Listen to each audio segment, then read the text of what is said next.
Ladies and gentlemen, welcome to Ringside Cinema.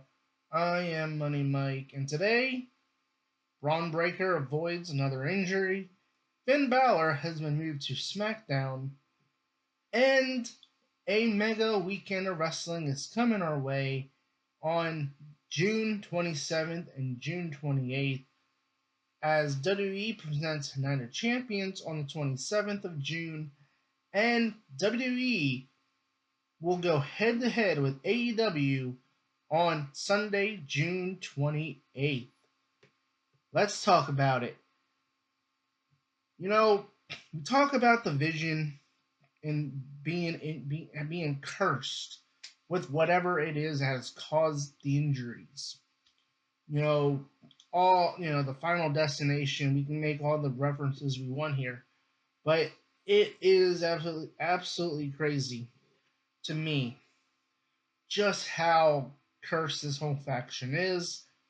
Monday Night Raw, after Raw, Bron Breakker was seen limping in the hotel, causing an injury scare by fans online.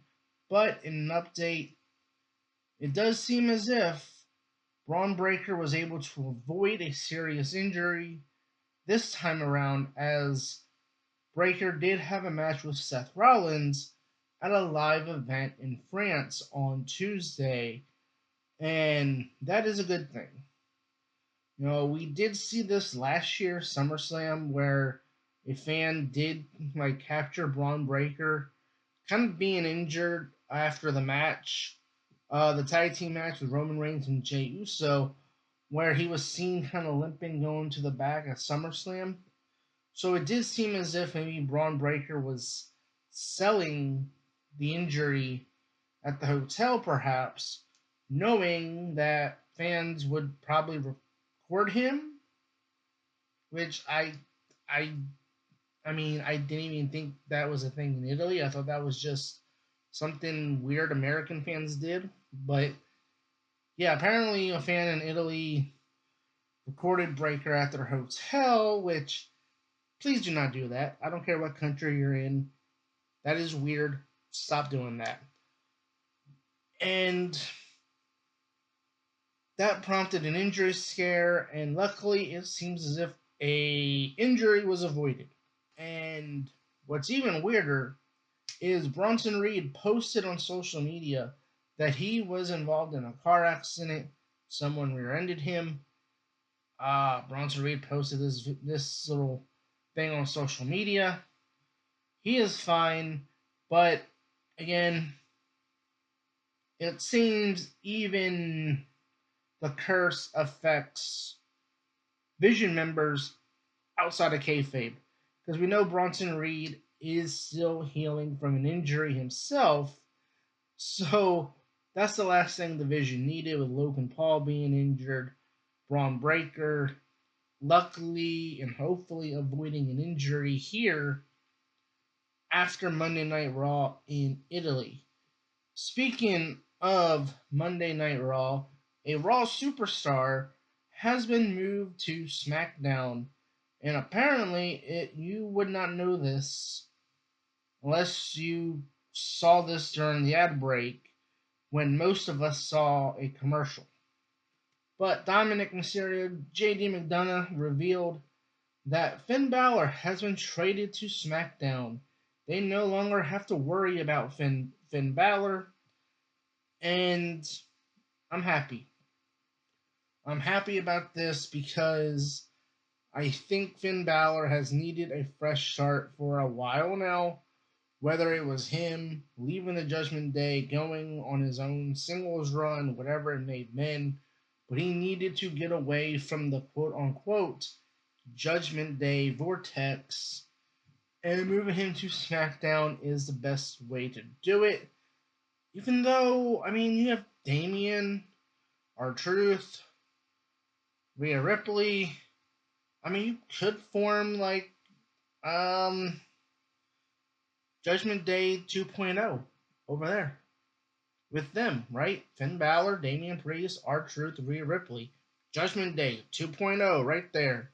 No, WWE, please don't do that. I'm just joking, okay? But yeah, I do like the fact that Finn Balor is finally away from the whole Judgment Day thing on Monday Night Raw. I'm also glad that means that the Judgment Day themselves can move away from all that. As Finn Balor, to me, I think has a lot more he can do on SmackDown. Put him in that U.S. title scene. You know, give him a one-off match with Cody Rhodes for the championship. I think that would be kind of fun. Just a fun little match with Cody Rhodes, and just let Finn be Finn. Let give us Finn Balor fans something. We've been waiting for a while now for Finn Balor to get a push. Can we finally see Finn Balor get a push on SmackDown? Hopefully. And before we get to that mega weekend of wrestling at the end of the month, let's talk about the real reason why Liv Morgan is in this year's Queen of the Ring tournament. Now, when the brackets were first revealed after Clash in Italy, a lot of people questioned why Liv Morgan, your current women's world champion, was in the Queen of the Ring tournament, in which the winner receives a title match at SummerSlam. Now, if you want to see my predictions, who I think will win the Queen of the Ring tournament, check that out right here. But it raised a lot of eyebrows. I even joked in that video when I made my predictions, like, what in the chat GPT is Liv Morgan doing in the Queen of the Ring tournament as a world champion? It's mind-boggling. Like, why was she in the tournament? It didn't make any sense. And yes, it's a fatal four-way, which allows her to lose.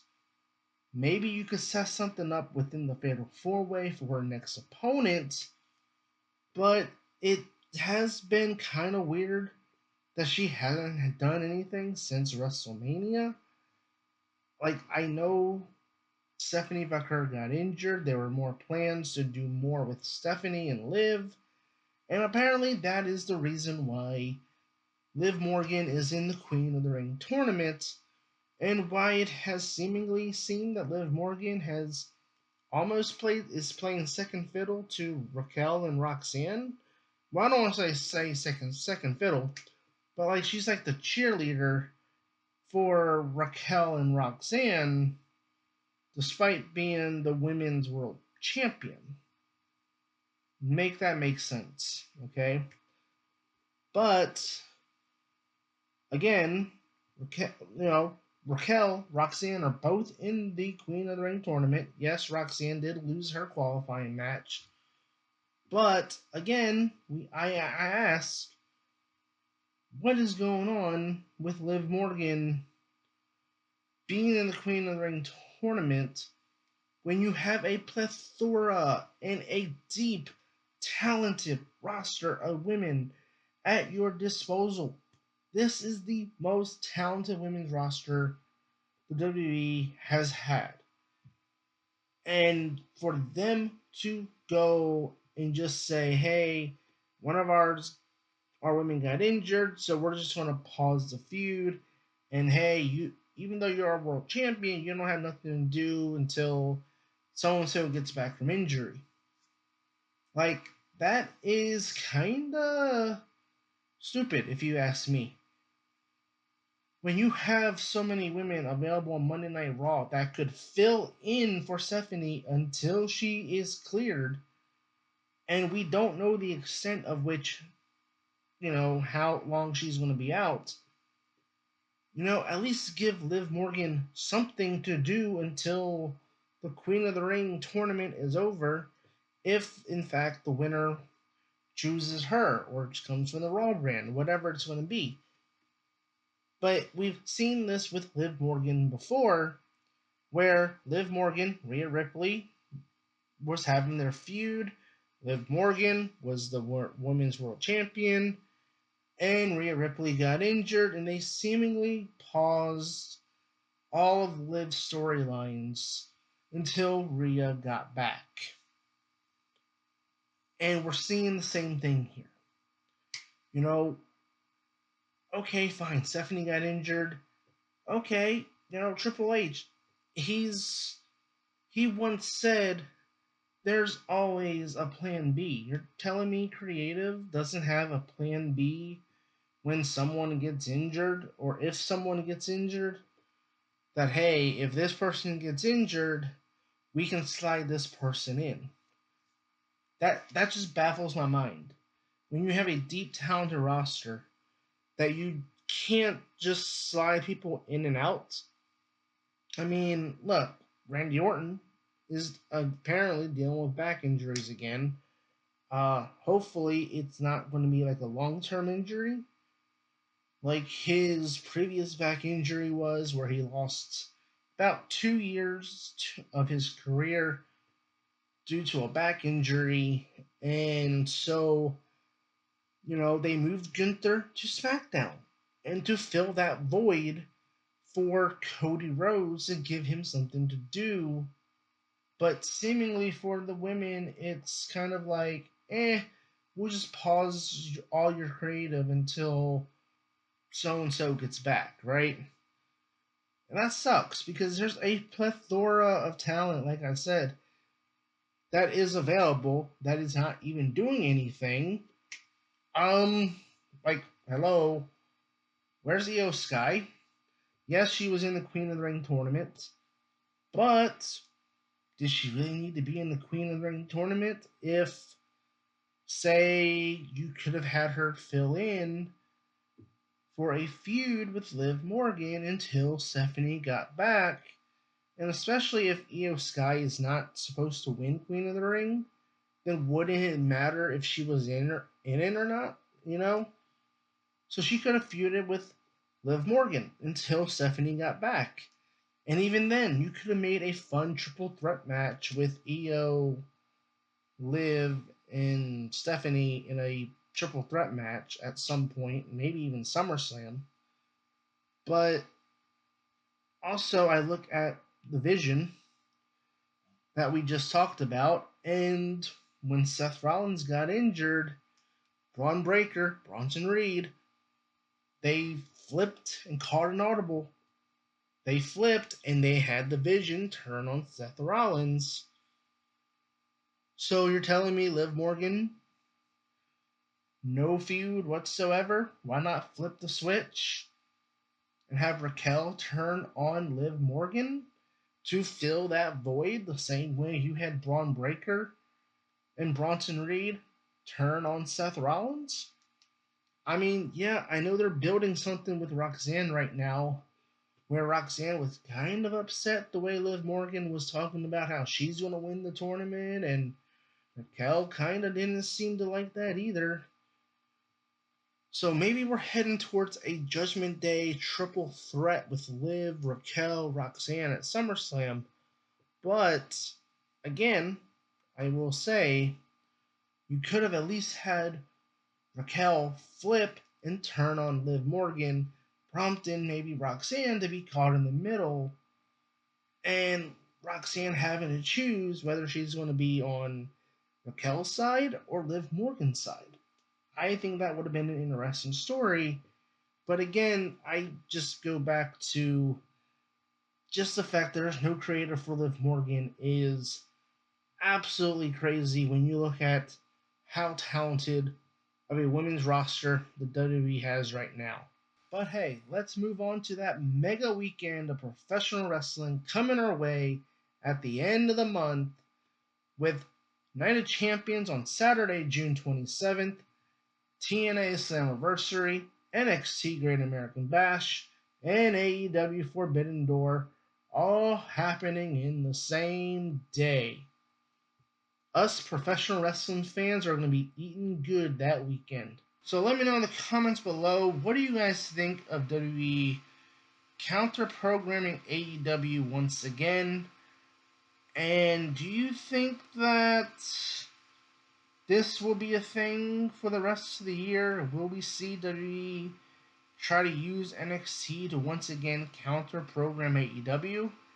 We did see this last year with Great American Bash, where they did try to counter program All In with like Evolution and then NXT Great American Bash. So now they're doing it again, but it's countering Forbidden Door. So it's kind of crazy. Seems like the WWE did not learn their lesson from last year, because it seemingly hasn't impacted AEW in any form. I mean, it wasn't like AEW lost buys for their pay-per-view because people wanted to watch NXT Great American Bash. So it ended up being kind of counterproductive in that matter of which the WWE was trying to take away viewers from AEW by saying, hey, here's the NXT Great American Bash. But yeah, it didn't work then. It didn't work with WrestlePalooza and All Out last year. And I have a feeling it's not going to work this time around, especially because AEW right now has been doing very well. And I don't see AEW losing fans because of NXT Great American Bash. And when you factor in that NXT right now is kind of going through a rebuild after they lost a lot of their top stars, it doesn't make a lot of sense trying to counter program AEW right now. And obviously, TNA Slammiversary happening earlier that day. I mean, I don't know. Seems like you could have done something there with NXT and TNA to try to boost Slammiversary a little bit, then try to run NXT Great American Bash, but that's just me. So let me know in the comments below, which show are you going to watch? AEW Forbidden Door, NXT Great American Bash, TNA Slammiversary, or all three shows? Let me know in the comments below, is the Vision cursed? What do you guys think of Finn Bálor going to SmackDown?